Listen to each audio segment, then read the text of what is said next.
Hello, everyone. Welcome to my recap and review of White Lotus Season 3, Episode 8, Amor Fati. We finally made it, the season finale of the longest season of White Lotus. Season 1 was just 6 episodes, Season 2 was 7, and now we got our 8, Amor Fati. So before I get into each character study and the many thoughts that I have about this finale, let's just talk about how the show opens. It opens with Luang Terra talking about anxiety and the desire for resolution. He says that the solutions we seek tend to be quick fixes that cause more anxiety and suffering.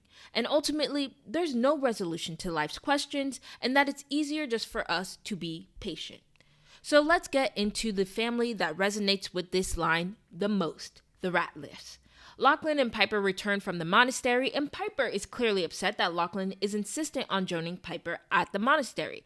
Piper says she doesn't want to be responsible for effing up Lachlan's life.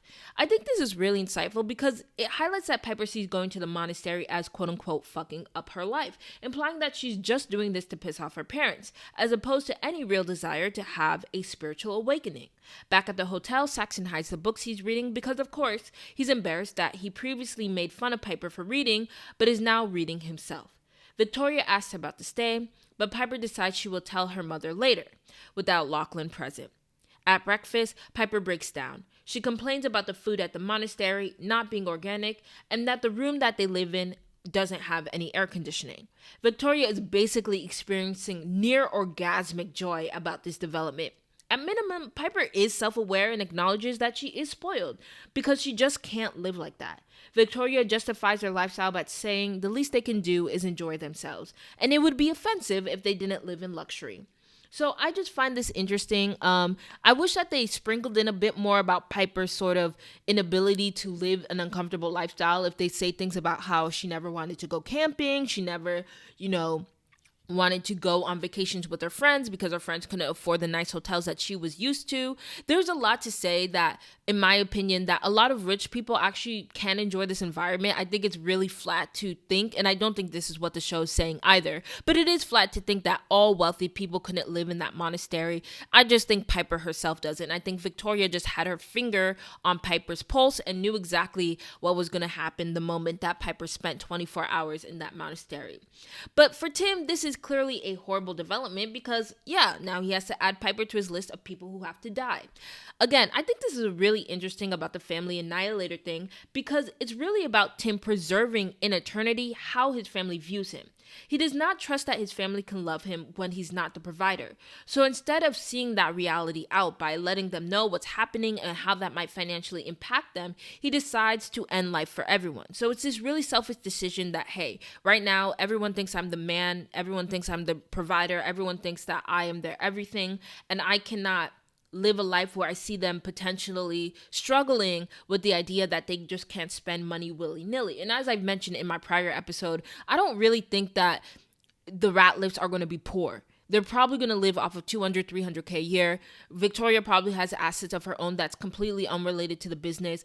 The feds might seize some stuff, but Timothy seems to have made so much money that I don't think they're going to seize enough money or property that's really going to affect them like that. But either way, I just think this is a very selfish idea of, hey, I don't want you to recognize that I did something bad, so I'm going to kill you all, right? And you see this with really extreme annihilator cases where someone's like, I've been cheating on my wife and now I want to marry my mistress.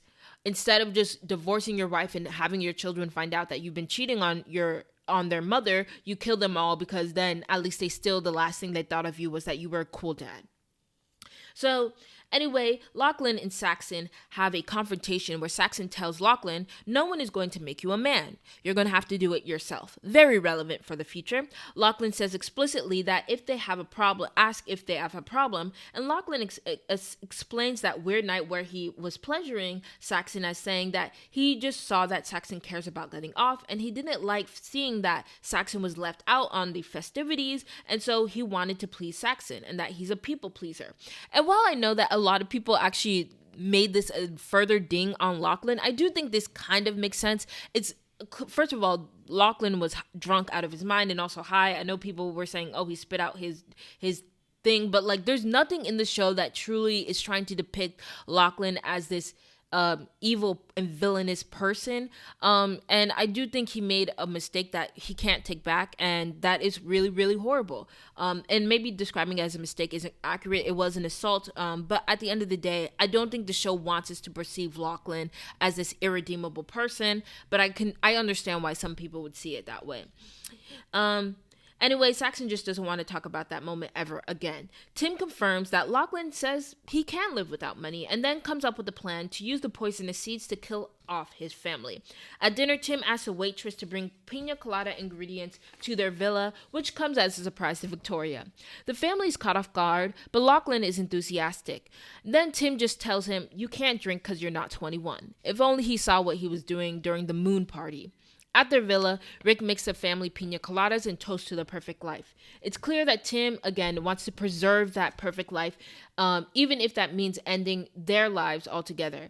They drink initial sips, but the family clearly peeps a nasty taste. Fortunately, Tim changes his mind and knocks Saxon's drink out of his hand because he claims the coconut milk is off. The next morning, lazy Lachlan decides to take his brother's advice and makes his own protein shake. And I saw a lot of people saying, "Oh my God, it's not."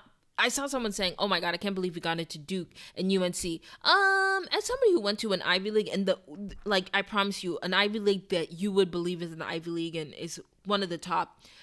Some people are very nasty, and especially somebody like Lachlan, he's probably never truly been in the kitchen before. He probably has never had to clean dishes ever. So even though, yes, most people would clean out that dirty blender, I can believe an 18-year-old who's been raised extremely wealthy would have no idea, or was so lazy that he would rather just put whatever in there as opposed to taking that one extra step to rinse it off. And of course, there's leftover poisonous pina colada mixture. Because of his stomach issue, Lachlan is unable to join his family, and I found this really funny because when I watched this episode a second time, I thought his family would definitely hear him vomiting, and I just thought of this idea of both Saxon and Piper kind of annoyed by Lachlan at this point, hearing him vomit and just being like, whatever. Anyway, after drinking the drink, Lachlan enters a bardo state where he experiences becoming one with water. He tries to swim up, and he sees 4 monk figures staring down at him. Tim finds Lachlan and tries to awaken him, and fortunately, Lachlan independently gains consciousness. I think people have been positing that the spirit of Rick has taken over him, and I hope to God that is not the case, because that'd make an even worse Lachlan. But on the boat, the family is reunited with their phone. Tim tells the family that things are going to change. I rolled my eyes in this moment because it's like, just tell your family what's going on. Like, you're going to allow them to read an entire Wall Street Journal investigation before you ever open your mouth? Like, that's worse. That's worse to find the worst interpretation of what happened than to allow you to say it and then, allow the news then to influence maybe different pieces of news that they get. Anyway, it seems that Tim is comforted by the idea of becoming one with the water, and that will be available to them. So this entire Ratliff storyline, and I'll talk about Saxon separately because I do think he's separate, but this entire Ratliff storyline was pretty unsatisfying to me, mainly because it's like, I wish we did see, one of the family members, at least one of them, figure out what's going on with Tim and confront him about that. There's so much emotion there. And even if that person decides to keep it secret from the rest of the family, I think Saxon could have been great for that. But it would have been cool to see how that person reacts, because at the end of the day, I think most of us know that I just don't see these family members really going after Tim like that. And again, maybe that's also because of my perception. I don't think this family is going to go into poverty. They're just going to be making 100, 200K a year, living off of that for a couple years. At worst, then that's a worst case scenario. But yeah, I just wish there was more. I wish Piper was fuller written. I think that she definitely is a really interesting character, especially considering how people do go to Thailand, the East in general, for these spiritual awakenings, and then don't fully reckon what it means to actually live in these countries. Although, again, Piper's family probably could afford to get her nice accommodations, but still, it's just something that I wish was more fleshed out. The incest was a thing, but I think that Mike White does actually want us to see it as less indicting and like Lachlan should go to jail, and more as like, this is a weird way that people born and raised in this environment can interpret how they're supposed to exist in the world. And I think Saxon, quite frankly, is probably the best written character in this entire show. And I'll talk a little bit about his scene with Chelsea later, but I honestly think that of all the performances, Patrick Schwarzenegger deserves the Emmy nom the most. I feel like his character Saxon is more fleshed out and just more interesting to watch, and I thought he was a joy to watch throughout this entire season. So that's the Ratliffs. But yeah, great acting from everyone. I hope we see the actress who plays Piper more. I'm sure we will. The fact that she got Mike White's attention is in and of itself a sign that she has a bright future ahead of her. So that's that on the Ratliff family. So let's get to the toxic friend group. In the morning, Jacqueline asks Lori if she wants breakfast. Lori is too tired from her adventures with Alexei the night before, but then we get something that surprised me. Jacqueline apologizes about Valentine and says she just wants to be Lori's friends. I thought this was really endearing because I do think there are ways people show up that are antithetical to their desired outcome. In essence, Jacqueline self-sabotaged her desired friendship with Lori because she couldn't control her base desire to be perceived as young and sexy. So that night you could tell she was really frustrated. Her husband didn't answer her call. You know, she wants confirmation that she was sexy, and that meant having sex with Valentine. And at the end of the day, she owned up to it and allowed and sometimes you just have to allow the other person to see if they can forgive you for that slight. And I think that fortunately Lori did. Because at dinner, Lori talks about the fight and then going to Alexei's apartment. I kind of felt like she mentioned Alexei's apartment because she wanted to show Jacqueline, hey, this is what it looks like to be forthright with your friend group. But then Kate begins a toast to their friendship by saying that all their flowers are in bloom. Jacqueline then adds and says that she's most grounded when she's with her friends. Then Lori submits an Emmy-nominated performance by saying she's been sad the entire vacation because as you get older, you have to justify your life. She goes on to say that she never had a belief system, but throughout her life, she at one point made work her belief system, her love life with her ex-husband a belief system, and even being a mother her belief system. But she has an epiphany, and that is that time gives life meaning. She says she's glad Jacqueline has a beautiful face and that Kate has a beautiful life, and that she's just happy to be at the table. And in the closing scenes, they're on the boat returning home, and Jacqueline is teary-eyed as Kate and Lori comfort her. So my only wish is that I just wish Kate and Jacqueline affirm Lori in any way. I truly don't think her life is that bad, and this show and the way that Jacqueline and Kate treat her make her seem like she's on the brink of being homeless and that she's like this drug addict who can't get her life together. But at the end of the day, she's a lawyer. She lives comfortably in one of the most expensive cities in the world, and a judge deemed her financially solvent enough to pay alimony. And I just want to be clear, right? Like, I think a lot of people are like, oh my God, I have to pay alimony. Look, 80% of you never will have to pay alimony because you don't make enough money for that, and probably your partner had to make some form of income in order to survive your marriage or your relationship. So I just think that there's a lot to be said about Lori being in a financially good place. And again, as a lawyer and thinking about someone who's 45, probably went to law school right after undergrad or even a couple years after undergrad, has probably been working as a lawyer for 10, 15 years. She's making good money, I would argue, safely. And this is like a conservative estimate. She's probably making somewhere close to around $400K a year. That's what the lifeline of Lori looks like. And maybe again, as a lawyer, I could tell and I could see that. But yeah, she's not living the poor life.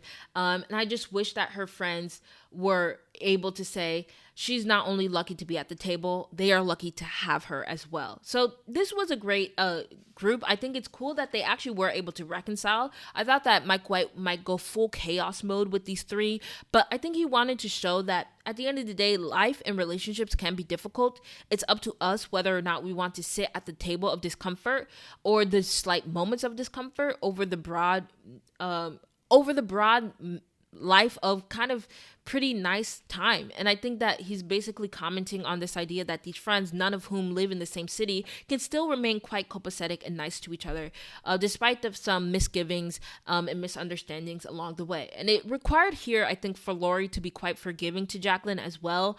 But again, I kind of don't like the depiction. And this is not me commenting actually on the art itself. This is just me in general, because I do know that people do this in real life. I don't like this depiction of Lori being out and wrung out.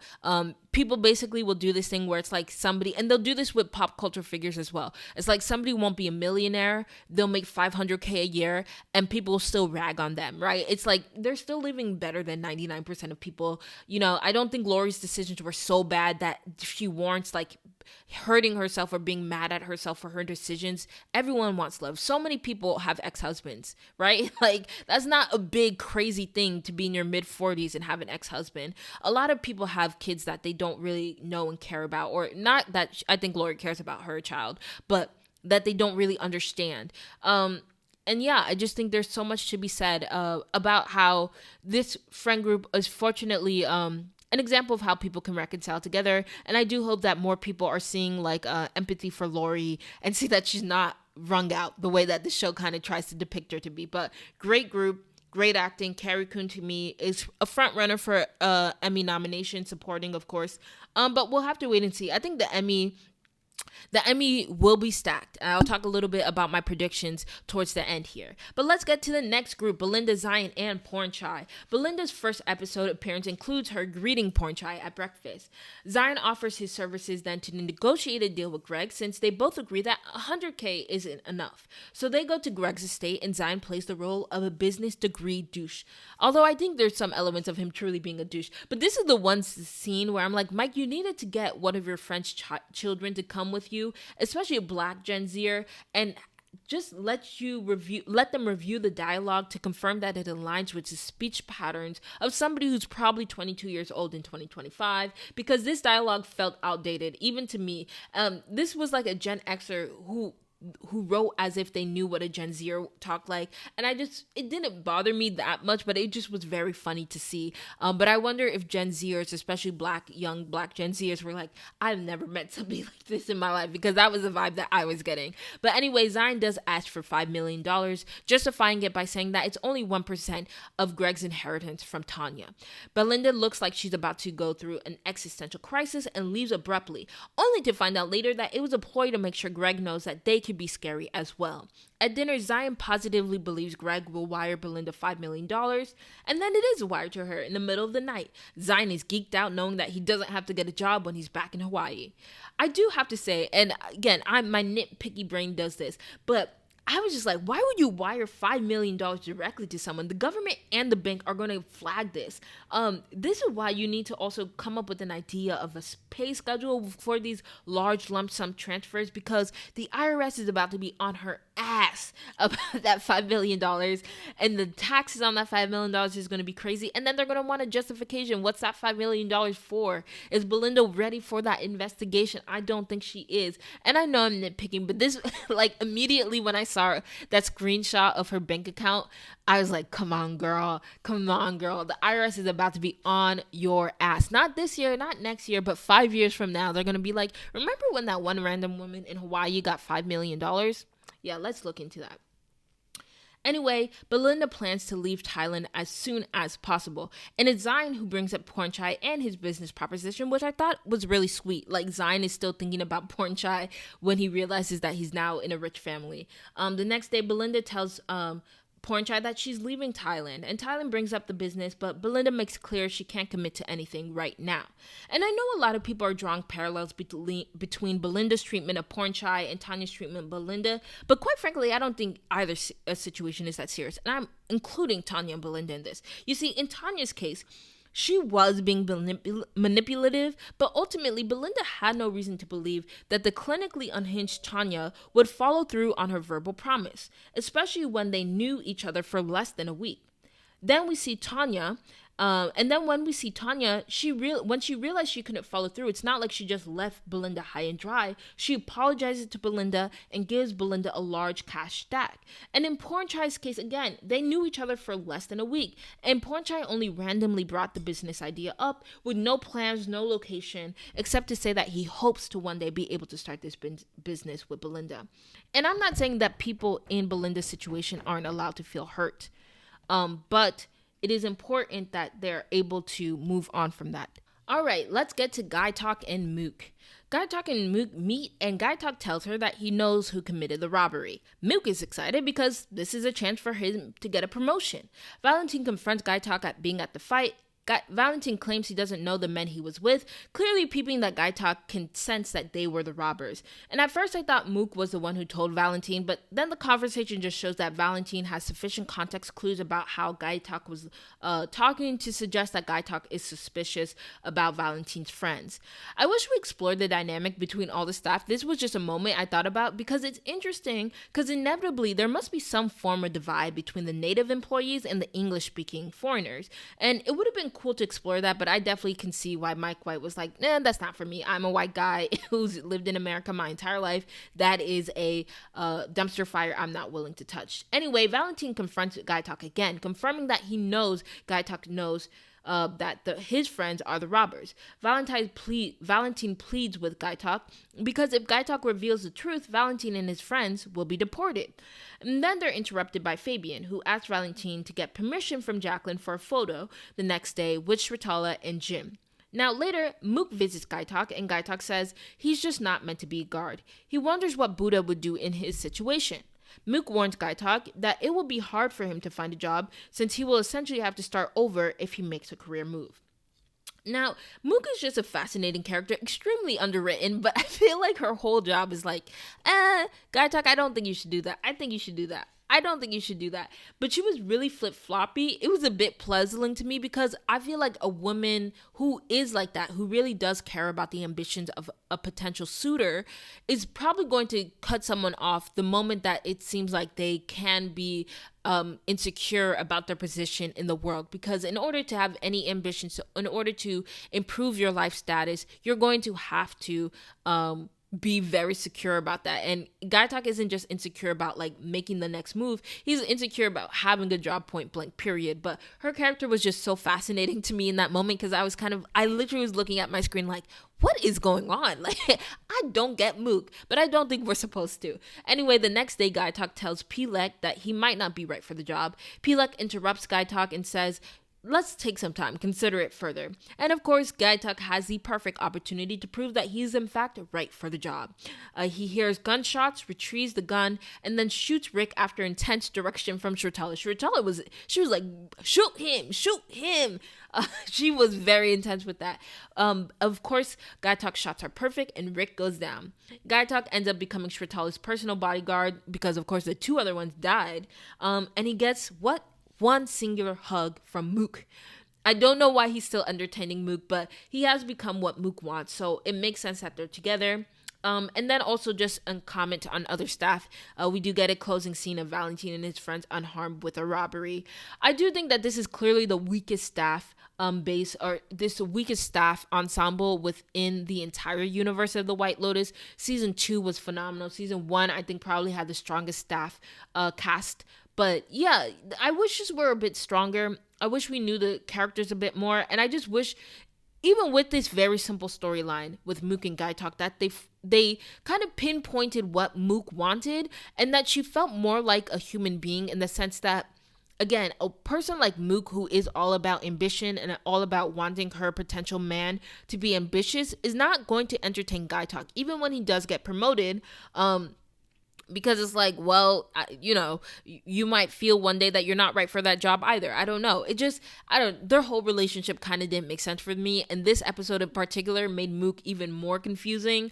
But let me know what you guys think about Mook and Gaitok. I thought they were there's just so much potential. And I guess that's a whole feeling about this show. It's a good show. There's so much potential. And it's not even that they didn't reach the potential. It's like they didn't even touch it, right? It's kind of like seeing a pond and deciding not even to put your finger into it. That's what it feels like. You're looking at something so beautiful pond with lotus, with trees and monkeys and all that, and Mike White is looking at this beautiful pond and he's not even willing to put his finger into it. And that's what I felt this entire season. There's really great ideas, really great storylines, but they were just not fleshed out to their full extent to make a very compelling story, in my opinion. And so let's get to the final, but certainly not least important couple within the entirety of White Lotus.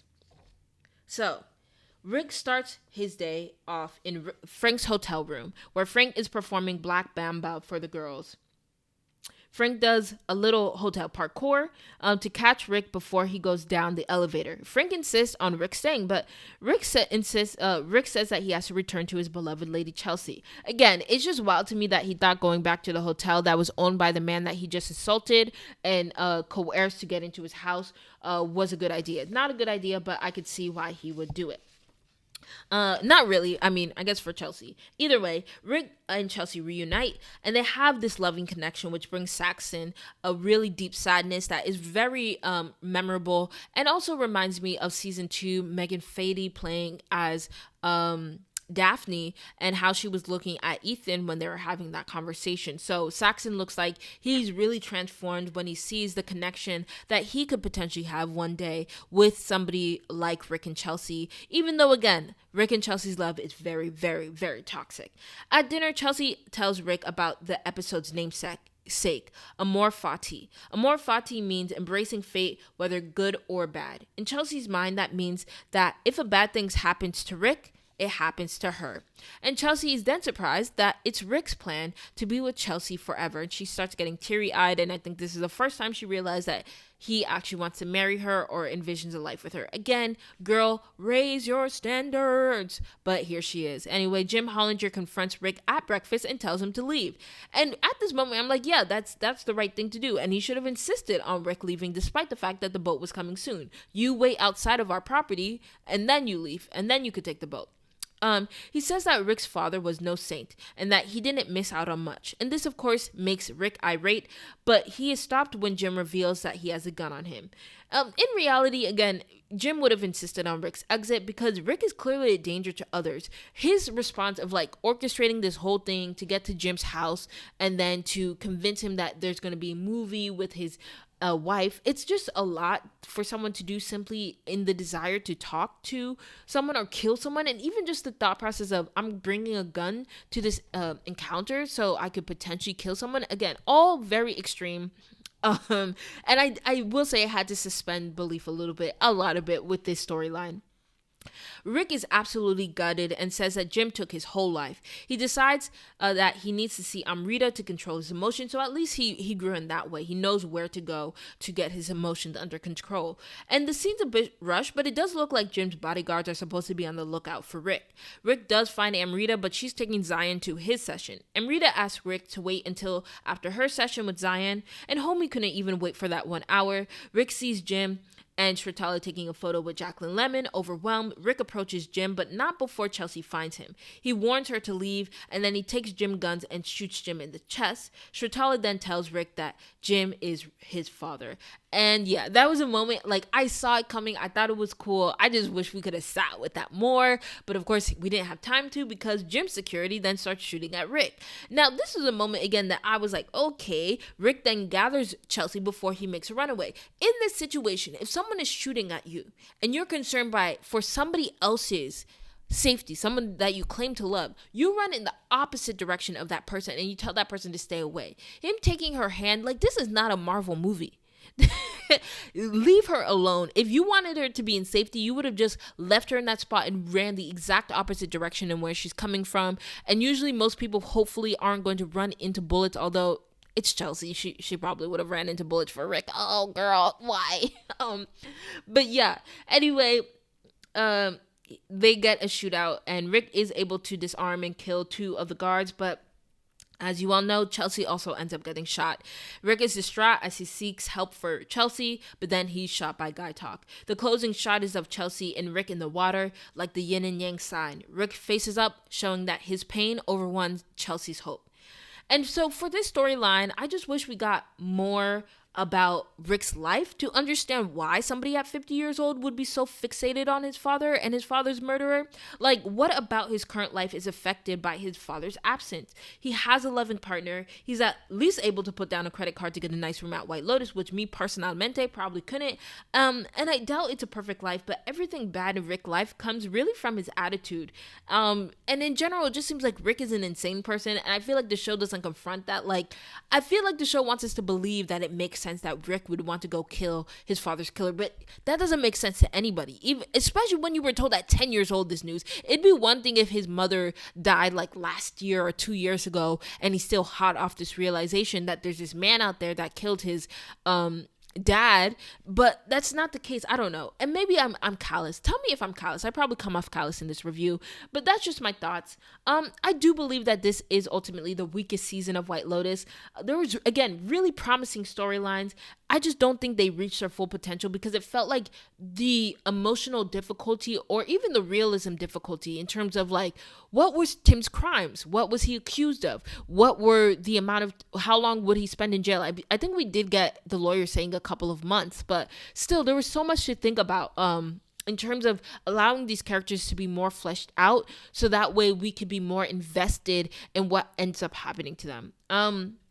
Again, the best character in the entire cast for me for Saxon and probably Lori as well. And I wish that the show kind of revolved around them more. But either way, this award season is going to be stacked. I thought about this the other day. We got The Pit. We got, of course, Severance. We have this season with White Lotus. And we have The Last of Us. So who knows what will come out. But in my opinion, for example, I already could, in my opinion, think that the Severance is better than this season of White Lotus. I am sure The Last of Us might also kind of spark that same vibe as well. So there's something to be said in general about how I don't know if the White Lotus is really going to maintain that same energy, the kinetic energy that we feel now when it comes around award season. But either way, congratulations to the entire cast. Congratulations to Mike White for another season. I am still looking forward to the next season. I just hope that the characters are a little bit more compelling and more written out. And until next time, this was Strategic Delusion. Thank you very much, and I'll see you next time.